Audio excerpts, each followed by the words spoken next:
Olá, está no ar mais um BDF Entrevista. Mais uma vez estou eu aqui, Igor Carvalho, trazendo, como sempre, conversas sobre as eleições de 2026, que depois da Copa do Mundo ganhou força no noticiário e na agenda do país.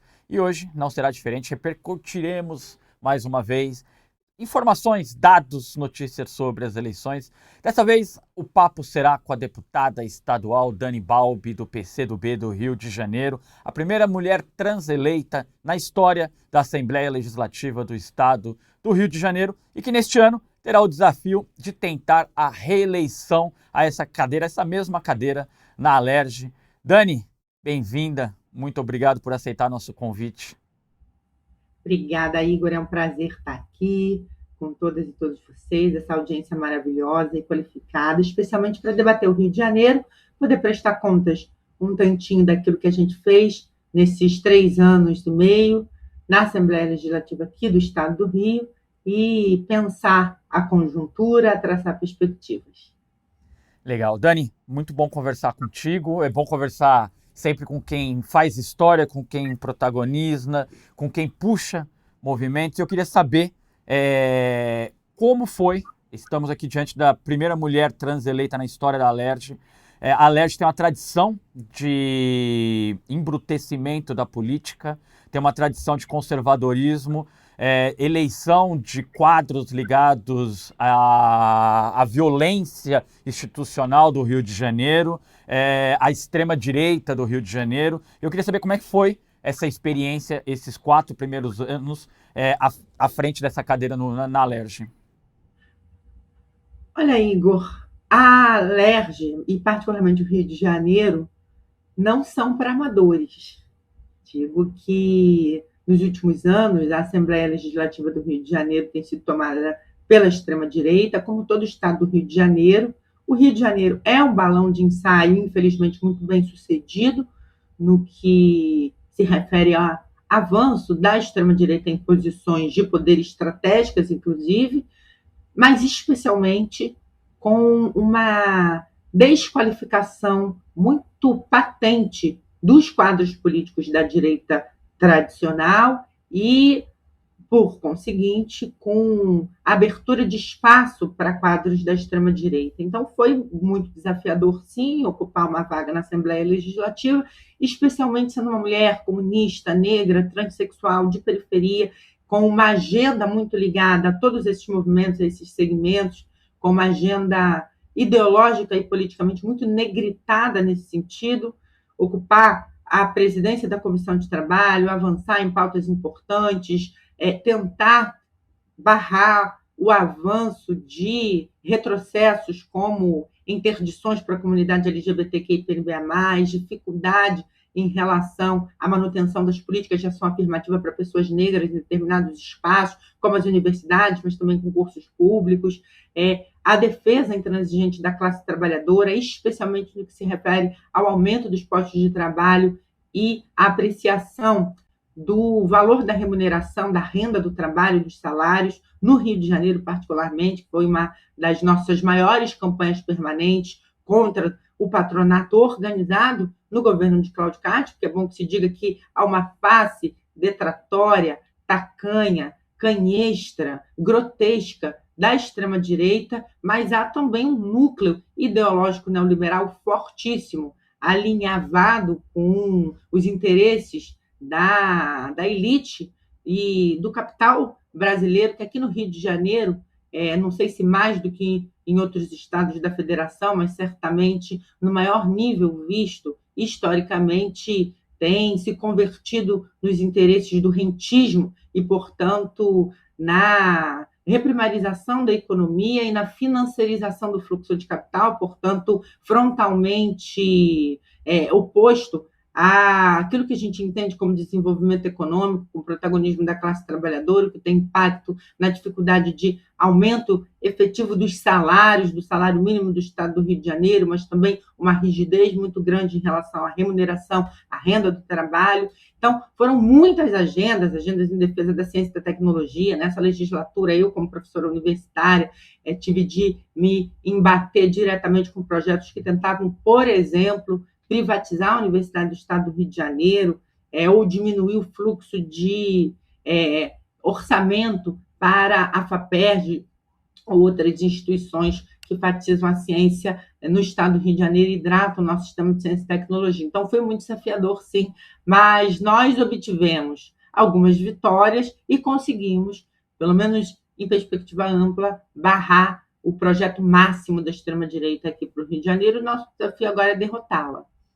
Ô, Dani, você estava falando, você trouxe o debate um pouco ali, em um determinado momento você fez uma curva ali pela economia e falando de um grupo que a gente fala pouco no Rio, de fato, né? Quando a gente conversa sobre a política no Rio de Janeiro, fala muito sobre a resistência à esquerda, porque de fato, talvez até pela forma, me corrija se eu estiver errado, Dani, talvez pela forma tão violenta com que a extrema-direita, os principais quadros, alguns dos principais quadros da extrema-direita estão no Rio de Janeiro, Jair Bolsonaro, a família, quase toda ela residia no Rio de Janeiro, então você tem quadros relevantes da extrema-direita que estão no Rio de Janeiro, atuam. O recente, a recente imersão da milícia no Rio de Janeiro, a experiência a partir da CPI das milícias conduzida no Rio de Janeiro, que revelou ao país todo esse arcabouço de repertório da milícia, mas fica um pouco oculto, de fato, entre a resistência à esquerda e à extrema-direita, esse grupo neoliberal no Rio de Janeiro, né? E me parece, e queria te escutar um pouco sobre isso, que há colocado à mesa um certo constrangimento à esquerda com a candidatura do Eduardo Paes, porque ele trafega um pouco nessa via. Seria ele, talvez, hoje, o maior expoente desse grupo. Estou equivocado? Olha, acho que você tem razão e acho que há elementos que ajudam a complexificar essa análise, né? Por favor. Infelizmente, e eu parto de uma perspectiva muito particular, obviamente as minhas análises não são minhas exclusivas, são ligadas a uma análise ampla de um grupo, de um segmento, de um partido político. Meu partido é o Partido Comunista do Brasil, mas elas dão conta de alguns elementos. O primeiro deles é, desde os anos 2000, mas especialmente depois das crises do capital, ali a crise de 2008, a crise de 2010, a sua resiliência em 2014, a crise fabricada, um grupo político, que é o grupo que hoje se apresenta como extrema-direita, vem dominando a arena política e deslocou a direita tradicional, diminuindo o seu protagonismo e o seu papel histórico na disputa política institucional tradicional. Agora, do ponto de vista da agenda, a agenda da extrema-direita, fundamentalmente, ela é ou a mesma ou mais profundamente neoliberal. Ou seja, avanço no desmantelamento dos serviços públicos, privatização, choque, arroxo salarial, compreensão equivocada dos fluxos de capital, compreensão equivocada das causas que dão conta da inflação ou das dificuldades que a classe trabalhadora enfrenta e, obviamente, ataque aos direitos garantidos da classe trabalhadora. Ataque à classe trabalhadora para garantir o processo de enriquecimento, ligado, portanto, a consensos como a ideia de que é a classe trabalhadora que precisa pagar com piora da sua qualidade de vida para que a gente tenha algum grau de previsibilidade e estabilidade econômica, né? A agenda neoliberal clássica, né? Quer dizer, privatização, diminuição do papel do Estado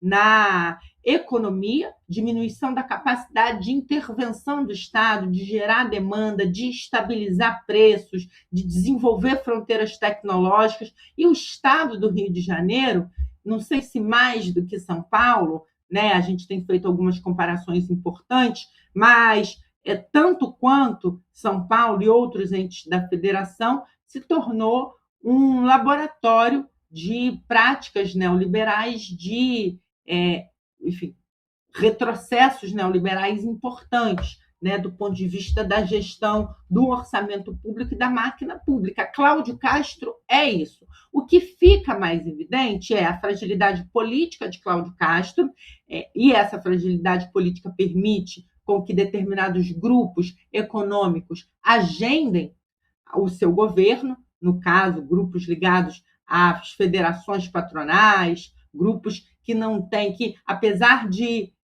modo muito superficial, representarem um segmento da economia, um segmento produtivo, são grupos que operam na Bolsa, que não têm uma identidade com um determinado grupo, com um determinado segmento econômico e, portanto, fazem os seus ganhos e percebem o aumento dos seus ganhos a partir de uma lógica de aprofundamento da financiarização do capital, o que significa na prática que, né, não é um debate mais estritamente econômico, mas que não estão interessados no desenvolvimento real das forças produtivas, que podem dispor da demanda, e demanda endereça, ainda que indiretamente, classe trabalhadora, e é a partir daí que a gente pode obter ganhos reais de salário, de renda do trabalho. Então, são grupos políticos que tomaram o Estado e que não se interessam no seu desenvolvimento econômico, talvez pela fragilidade de Cláudio Castro,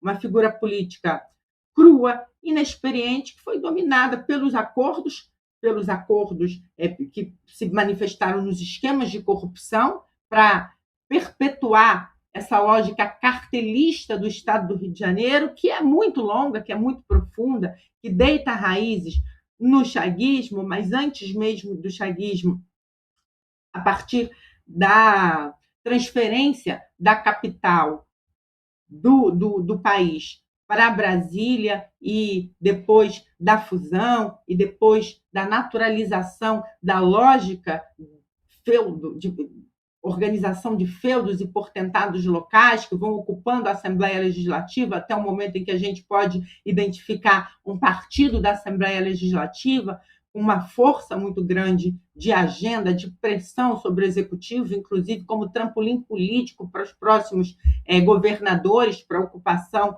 do Palácio Guanabara, né? Então, né, há questões mais complexas para observar o Estado do Rio de Janeiro, mas a agenda política ela vai se aprofundando em termos de neoliberalismo, desmantelamento da máquina pública, diminuição do papel do Estado para desenvolvimento das forças produtivas e aquecimento da economia fluminense. A análise é perfeita, deputado. Eu inclusive, agradeço o aprofundamento. Mas a senhora concorda que toda essa análise ela termina na convicção de que o Eduardo Paes, hoje apoiado por parte do campo progressista, é um representante desse setor, né? É um representante continuado desse setor, okay. Sim. Mas não há como dizer que ele é uma expressão ainda maior do que Cláudio Castro. Claro. Talvez o que haja em Eduardo Paes seja um delineamento maior em relação ao tipo de agenda neoliberal que ele vai implementar. Eduardo Paes me parece ser um governador ligado, muito ligado à especulação imobiliária, à apreciação e manipulação do valor da renda da terra, do aluguel, e não está, apesar de agora nós do campo popular e democrático, especialmente o meu partido, ter feito muita pressão e muito diálogo com o Eduardo Paes para que ele adote uma agenda de desenvolvimento econômico com geração de emprego, renda, estabelecimento de fronteira, recuperação de base instalada, de potencialidade de arranjo produtivo no Estado do Rio de Janeiro, qualificação de força de trabalho, remuneração de força de trabalho,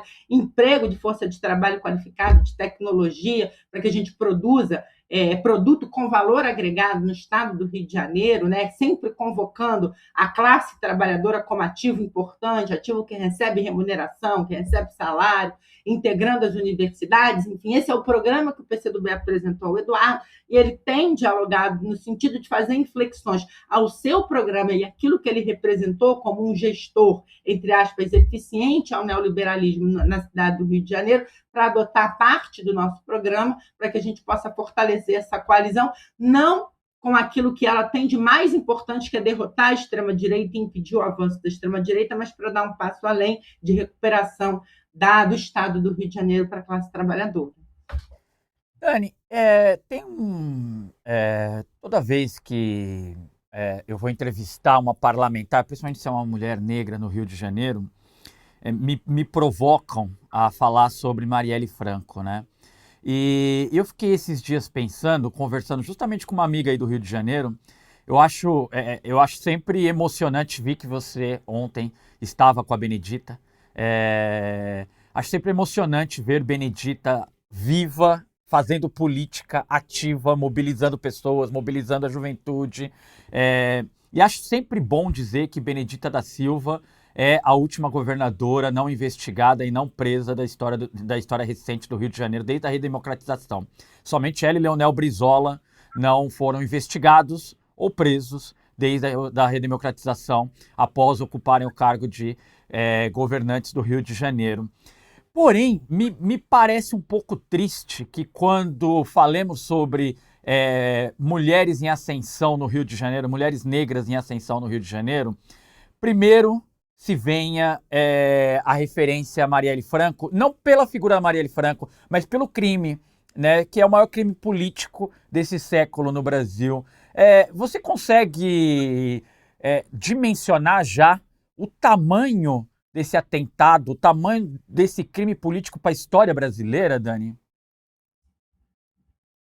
Olha, ainda não. Não, eu acho que a gente vai precisar de mais um tempo para entender o impacto do feminicídio político de Marielle Franco na política brasileira e mundial. Uma parlamentar, vereadora de uma das maiores capitais do mundo, uma mulher negra, LGBT, socialista, de oposição, que teve coragem de enfrentar um grupo político que se valia também da especulação do valor da terra, da especulação imobiliária no Rio de Janeiro, da grilagem, especialmente em territórios extremamente vulneráveis, sem fiscalização, que denunciava a conspurcação que se tornou o Estado do Rio de Janeiro em relação à política institucional, ao crime organizado, como eles conseguiam se entranhar nas casas legislativas e no poder estabelecido. A coragem de Marielle Franco na tribuna que hoje leva seu nome é notável, é um paradigma, é um marco para a história da política do Rio de Janeiro, não só da capital, onde ela foi vereadora, mas do Estado de modo geral. Sua coragem, sua ousadia em denunciá-los. E acho que o que Marielle permite é com que a gente observe o grau de tentacularização da milícia aqui no Estado do Rio de Janeiro.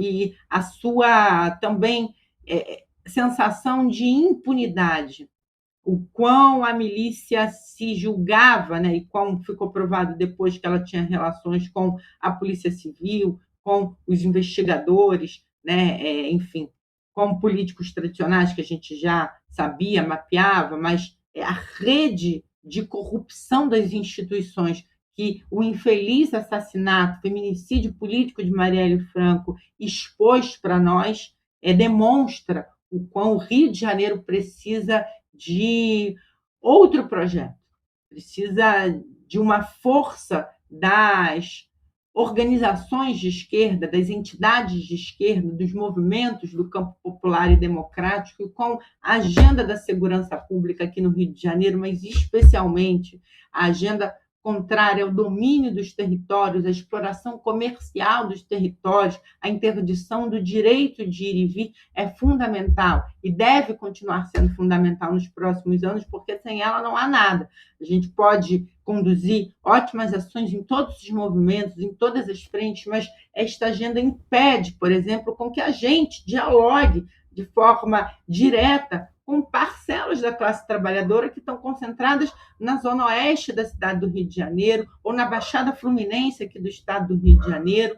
Enfim, impede com que o debate político, com que o debate público, com que a esfera pública, a arena da discussão política se estabeleça. né? Então, o infeliz assassinato, feminicídio político de Marielle Franco, esse triste episódio na nossa história, ajuda a gente a ter alguma noção do tamanho do problema que a gente precisa enfrentar aqui no Estado. Dani, você estava falando da dificuldade de chegar em alguns territórios. Bom, dos motivos pelo feminicídio político de Marielle Franco, pelo menos foi desnudado no julgamento, que terminou com a condenação dos irmãos Brazão como mandantes do feminicídio, é justamente a disputa territorial por voto, né? Marielle estaria incidindo em áreas de interesse da milícia, onde candidatos ligados à milícia trabalham sua base eleitoral. Queria te escutar, estamos 8 anos depois no ano eleitoral, estou diante de uma mulher negra em campanha. Queria saber, você tem medo, Dani? Você tem feito política nesses territórios? Você tem feito campanha? Ouviu alguma ameaça, alguma recomendação? Como é, 8 anos depois do feminicídio político de Marielle Franco, fazer campanha nos territórios onde a milícia atua, se é que isso é possível? Olha, ameaças a gente sofre rotineiramente, infelizmente, não pode ser naturalizado, a gente sempre encaminha para investigação todas as ameaças que a gente sofre, uma delas já representou pela prisão de um dos autores do crime. Agora, isso não pode nos parar, né? A gente toma todas as medidas de segurança, a gente faz campanha na Baixada Fluminense. Estava ontem mesmo na Baixada Fluminense, não sei se todos os municípios, mas acho que sim, Nova Iguaçu. Nesses últimos 10 dias eu fui a Nova Iguaçu, fui a Belfor Roxo, fui a São João de Meriti, fui a Duque de Caxias,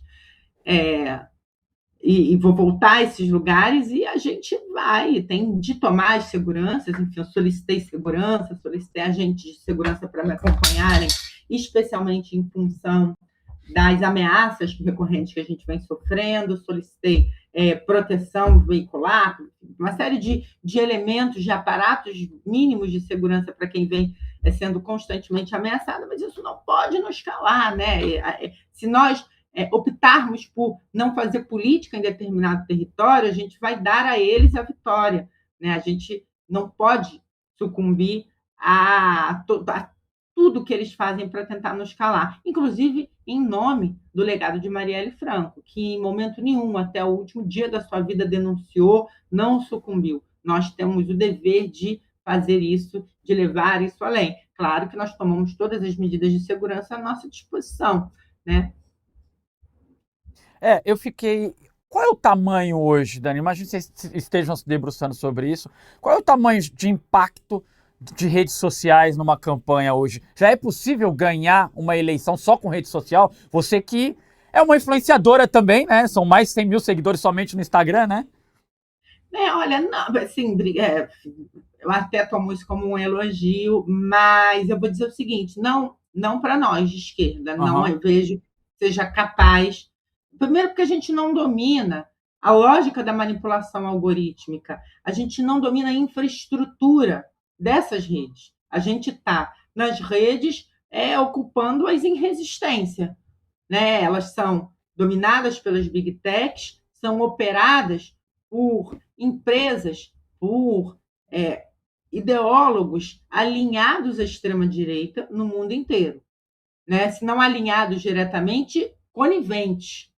Então, nós não temos a ilusão de que nós vamos ter o mesmo desempenho nas redes sociais que os nossos adversários da extrema-direita. Eles são privilegiados, eles são, muitas vezes, impulsionados pela própria gestão das big techs. E nós não, nós estamos ali remando contra a maré. Mas antes disso, eu nunca fui uma influencer. Por exemplo, eu milito desde os 14 anos, sou filiado ao Partido Comunista do Brasil desde os 15 anos de idade, sou militante do movimento estudantil, depois do movimento de pós-graduandos, depois do movimento docente, do movimento de mulheres, do movimento negro, do movimento LGBTQIAPN+, né, muitos movimentos, sempre a partir do meu partido, do Partido Comunista do Brasil, me organizada nesses movimentos. Então, a história da minha construção política ela está diretamente ligada à rua, as formas de fazer política tradicionais. Então, jamais eu falo nós, né? Eu falo por mim, mas acho que essa é a realidade de muitas figuras públicas, políticas, militantes da esquerda, poderíamos prescindir de corpo a corpo, de unidade, de rua, de articulação, de organicidade, de materialidade. Não que a rede não seja, em alguma medida, em algum aspecto material, real, orgânica, mas essas formas mais tradicionais de fazer política que a esquerda construiu, gestou e operou, são fundamentais para nós que temos uma trajetória consolidada para antes disso. Eu, por exemplo, só percebo um aumento significativo do meu alcance nas redes sociais depois do mandato. Antes eu não tinha nenhum papel destacado nas redes sociais. Ora, Dani, depois de muito tempo, nós vivemos nesse último período uma esteira de reivindicações ligadas diretamente a questões da classe trabalhadora. Eu queria focar aqui no fim da escala 6x1. Você presidiu a comissão de trabalho da Alerj. No Rio de Janeiro nasce o movimento que suscitou o debate no país, o Vida Além do Trabalho, o VAT. Então, posso dizer aqui que a partir do Rio de Janeiro veio a provocação para que o país refletisse sobre a escala 6x1. Queria saber de alguém que tocou esse debate no Rio de Janeiro. Ontem o senador Randolph Rodrigues deu uma declaração afirmando que em agosto, apesar das eleições, em agosto o governo pretende retomar o debate no Senado. A matéria está parada no Senado, aguardando a tramitação para que chegue até o presidente Lula, que pretende sancionar esse projeto de lei antes da eleição. Eu queria te escutar sobre uma análise sobre esse texto, a tramitação, e sobre de que forma você viu daí do Rio de Janeiro a mobilização social, importante lembrar, um pouco alijada dos sindicatos, o que para a esquerda é um pouco sintomático de como essas organizações têm se comportado no último período, né? Mas queria escutar uma análise tua sobre esse período, especialmente de um ano e pouquinho para cá, quando esse debate ganhou força na sociedade. Olha, eu fui a primeira parlamentar na história do Brasil a me pronunciar sobre o fim da escala 6x1 no ciclo recente. É bem verdade que essa pauta é uma pauta que se arrasta desde a promulgação da Constituição de 88, ela é uma pauta que vem sendo tocada por partidos de esquerda, o meu partido, inclusive, se eu não me engano, foi o primeiro que fez luta política institucional a respeito.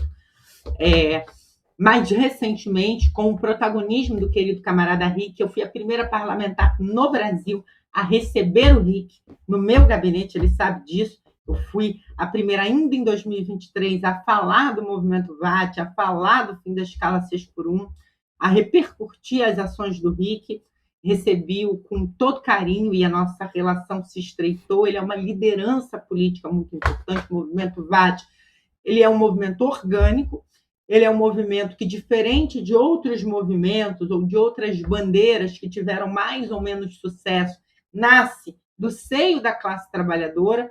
O Rick bem diz, uma bicha de balcão, o que demonstra uma identidade com a classe trabalhadora e um espaço muito particular da classe trabalhadora, uma indignação, portanto, muito genuína da classe trabalhadora. E foi a utilização, ali num primeiro momento, precária, dos recursos que ele tinha à sua disposição, que puderam espectrar essa pauta e puderam ganhar de forma avassaladora vários elementos da classe trabalhadora para uma causa que é uma causa que não é humana, antes de tudo, mas ela é fortemente vinculada à defesa intransigente da emancipação geral da classe trabalhadora, né? E a luta, assim, depois a luta sindical, enfim, a luta de diversos sindicatos e categorias Brasil afora que vem lutando pelo fim da escala 6x1 há muito tempo. Agora, a extrema-direita não tem como... A extrema-direita vive, neste particular, uma situação muito desafiadora, né? Por quê? E aí essa é a minha avaliação. quando desloca-se o debate para pautas mais genéricas de costumes, onde a extrema-direita consegue muito facilmente capturar o sentimento conservador da classe trabalhadora a partir do estabelecimento de cenários de pânico moral, né, onde ela consegue manipular o pavor da classe trabalhadora com fantasmagorias que não têm, muitas delas, nenhum lastro na realidade. A extrema-direita, e nós, com muita dificuldade, não conseguimos, tentamos, mas não conseguimos responder à altura, porque para responder à altura a barbaridades e bizarrices a gente precisa de tempo e a gente precisa contar com acesso à informação, né? Tudo que, na lógica da informação truncada e da manipulação de conteúdo da era digital ou do fluxo de informações que caracterizam o nosso momento, a gente não tem, nós saímos em desvantagem. Nós precisamos de tempo, de informação, de uma forma específica de troca de conhecimento que a própria lógica das redes sociais não nos permite ter mais com o conjunto da classe trabalhadora. Então, eles saem em vantagem no terreno da disputa de costumes. Quando entram as questões de base, as questões infraestruturais, ou as questões diretamente ligadas à realidade material da vida da classe trabalhadora, né, traduzidas, e esse é o mérito do RIC, esse é o mérito do movimento VAT, traduzidas de maneira tão impactante, tão nítida para a classe trabalhadora, porque partem da realidade para depois elaboração e, portanto, tem um apelo tão forte, se capilarizam de maneira tão importante, tão impactante no conjunto da classe trabalhadora. A extrema-direita tem muita dificuldade de ir contra, num primeiro momento, a essa pauta. Mais tarde, eles começam a elaborar a falácia de que a diminuição da jornada, da escala de trabalho, vai levar ao movimento de demissão em massa, vai quebrar o país. Essas baboseiras que a extrema-direita, que a direita, né, liberal costuma dizer, para não conceder direitos fundamentais básicos para a classe trabalhadora, que são demandas da classe trabalhadora, né? E aí isso é bom porque demonstra o quão, no fundo, eles são agentes do imperialismo, né? Eu, com o meu marxês aqui, às vezes de gaveta, mas são agentes da elite econômica e política do país, com relações diretas com a elite econômica e política do capital internacional, do centro do capitalismo, interessados efetivamente ou operando efetivamente como lacaios, uma agenda de defesa dos interesses desta mesma elite. Né? Isso é bom porque demonstra de que lado eles estão. E eu não sei o impacto que isso tem ou terá nas próximas eleições ou no desgaste dessas figuras públicas, mas uma coisa é certa, quanto mais nós jogarmos na agenda da melhoria da qualidade de vida, na materialidade das relações objetivas e sociais, o que não significa deixar de lado questões importantes, eu sou uma mulher negra, transexual, faço questão de repetir, né? Mas articular, inclusive, essas duas agendas, mais nós teremos condições de derrotar, avançar na derrota da extrema-direita. Faltou, é verdade, uma esquerda consequente que tivesse qualidade e condições de fazer essa articulação entre a base material da vida, da forma como a classe trabalhadora é explorada e, obviamente, diversidade inerente à classe trabalhadora como um elemento que aprofunda a hiperexploração. Porque mulheres negras, trabalhadoras, mães solo, são classe trabalhadora, mas são exploradas de uma maneira mais cruel do que homens brancos da classe trabalhadora, mulheres trans, homens trans, pessoas LGBTs como classe trabalhadora, por o serem, também tem mais dificuldade enquanto classe trabalhadora, pessoas da periferia, dependendo de que lugar da periferia do Brasil, são mais exploradas, enfim, mas somos todas e todos classe trabalhadora. Claro, perfeito, obrigado, Dani. Eu queria entrar num outro ponto aqui, para mim é sempre uma incógnita, acho que tem uma Tem um desafio colocado, eu acho, Dani, para o campo progressista, para a esquerda. Tenho dividido, né? Acho que o tamanho que. A forma como o PT se organizou na política nos obriga hoje a dividir a esquerda e o campo progressista, por conta justamente dessa ida do PT ao centro, programaticamente, muitas vezes pragmaticamente. Mas acho que é um desafio colocado para o campo progressista, para a esquerda no Rio de Janeiro, Dani, que é tentar reverter um cenário nos últimos anos de vitórias eleitorais da direita. E para mim, para além de tática, para além de número frio eleitoral, queria te escutar sobre isso, que estou adorando suas análises, então acho que você pode me ajudar nessa equação.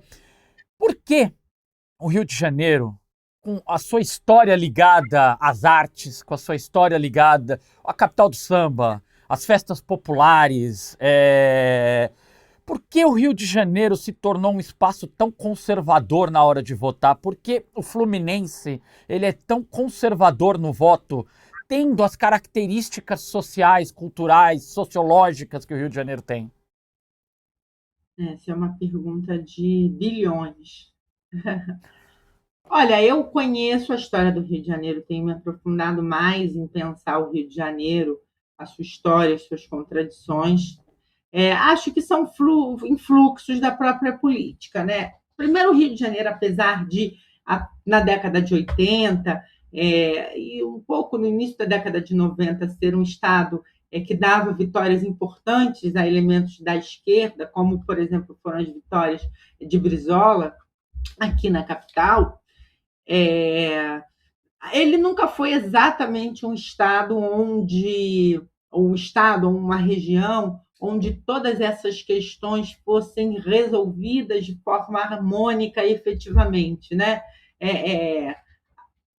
O Rio de Janeiro e a cultura no Rio de Janeiro tem muito de apropriação cultural, que a gente compreende, por exemplo, como cultura popular no Rio de Janeiro, ou celebração do carnaval, também esconde uma série de relações problemáticas, esconde dificuldades importantes que determinados grupos, linguagens, expressões artísticas tiveram para se estabelecer ao longo da sua história, ou em determinados locais onde a repressão policial chegava mais ou com mais força. Também a própria história do carnaval como um ápice celebratório de uma cultura genuína do estado do Rio de Janeiro, esconde o quanto os poderosos locais foram se tornando financiadores e, ao longo do tempo, utilizaram o carnaval para mascarar as suas atividades econômicas, lavar dinheiro ou mesmo promover a sua imagem, a sua figura pública, né? Então, o Rio de Janeiro, ele é um estado onde a gente tem expressões da cultura popular muito livres, mas, ao mesmo tempo, também é um estado onde a própria cultura ou a própria produção de cultura, de arte, aquilo que a gente elege como símbolo da arte do Rio de Janeiro, das nossas manifestações artísticas e culturais, também é resultado de uma série de apagamentos, de entroncamentos, às vezes de truculência, de apropriação cultural, ou a tentativa de produção de um espaço celebratório que invernizasse o caos produtivo da base. Eu acho isso um pouco, né? Mas na década de 90, a gente tem o aprofundamento da lógica da cartelização dos territórios. É muito importante que a gente entenda esse processo como um processo constitutivo do Estado do Rio de Janeiro, da província, um processo que se intensifica com as leis orgânicas que dão conta de estabelecer na Constituição Federal, nas legislações complementares, 68, 69, a forma de funcionamento da polícia militar, né? A ditadura militar como uma das razões que fortalecem aquelas operações paramilitares, ou aqueles grupos paramilitares, as escuderie-Lecoq, ou os grupos de extermínio que nascem no seio da polícia militar e que vão operando dentro e fora, e ao longo da ditadura militar, esse limite não é claro. Isso vai fortalecendo essas lideranças locais, que são políticos locais, que vão, no Rio de Janeiro, de forma muito particular, se constituindo no MDB, mas um MDB chapa branca da ditadura militar. O chaguismo é uma expressão disso no estado do Rio de Janeiro, traz esses poderosos locais que utilizam essas polícias como polícias próprias e que são polícias que operam a repressão da ditadura militar e operam também a perseguição de inimigos políticos desses poderosos locais, agora convertidos a parlamentares numa legenda democrática, que era o MDB, mas funcionando como avalizadores de um governo que é alinhado com o governo militar, com o governo Médici, com o governo Figueiredo. Ou seja, isso a partir da década de 70 até a década de 80, 82, 83, fica muito evidente o embrião daquilo que se tornaria o Rio de Janeiro, né? Brizola é um sopro importante, o brizolismo, a tentativa de restabelecer marcos à esquerda, disputas à esquerda aqui no Rio de Janeiro, palanques do Lula, mas ainda assim a gente tem com muita força o interior do Rio de Janeiro e essa lógica já bastante imiscuída, né, de domínio territorial, exploração comercial, relação entre os grandes bicheiros ou donos de grandes bancas, e na década de 90, com um pouco a desarticulação do mercado da droga, e mudanças significativas na configuração desse domínio territorial, das próprias atividades de contravenção na década de 90, há uma relativa autonomização paulatina que vai se configurando com mais força no início dos anos 2000, desses grupos paramilitares tentando tomar o controle das atividades econômicas, comerciais e de fronteira que antes eram operadas pelos seus contratadores, né? Então, essa disputa vai se estender ao longo dos anos 2000, né? Enfim, entre facções, entre bicho, entre milícia, entre poderosos locais, famílias que se perpetuam no poder na Baixada Fluminense, mas não só aqui no Rio de Janeiro, né? Enfim, às vezes até mesmo na Zona Sul. Então, eu acho que isso dá conta um pouco da dinâmica do voto, um voto, às vezes, muito e uma fragilidade enorme da classe trabalhadora que vai convertendo o seu voto em voto de cabresto, infelizmente, né? É claro que tem outro elemento importante, né? Só para concluir, eu sei que eu me estendi, mas é o elemento das religiosidades neopentecostais, não todas, mas nas formas de mercadoria da fé, né? Como trampolim político. E o quanto eles jogam pesados em comunicação. Eu ia perguntar justamente dos neopentecostais. Eles dominam redes de TV, rádio, internet. Então, eles fazem uma campanha. Eu lembro muito, esse caso é emblemático, uma vizinha querida, não vou dizer o nome dela, uma senhora, ela era uma mulher de axé até os seus 80 anos. Depois, ela não pôde mais ir ao seu terreiro, a família era neopentecostal, a vida dela se tornou neopentecostal. Ela se tornou uma mulher neopentecostal, fervorosa a partir da influência dos canais de TV que chegavam na casa dela. E ela louvava, gritava, acordava a gente com louvores. E ela foi uma mulher de axé, iniciada, tomou todas as obrigações até os seus 80 anos. Dani, muitíssimo obrigado. Infelizmente, eu tinha um elenco de perguntas aqui ainda para fazer. Vamos ter que fazer uma parte 2. Eu te agradeço demais ter aberto espaço na tua agenda no meio da campanha. Desejo sorte nesse período eleitoral que se inicia agora em breve. Espero vê-la eleita em breve. Obrigada, Igor. Conta comigo sempre. Tá certo. Um abraço, obrigada a todo o Brasil. Brasil de fato. Tá certo. Obrigado. Ficamos por aqui. Você pode ver diariamente o BDF Entrevista no YouTube do Brasil de Fato, na Rede TVT. Também acompanhar diariamente na Rádio Brasil de Fato, 98.9, nas nossas redes sociais também e nos tocadores de sua preferência, como o Spotify. Muito obrigado e até a próxima.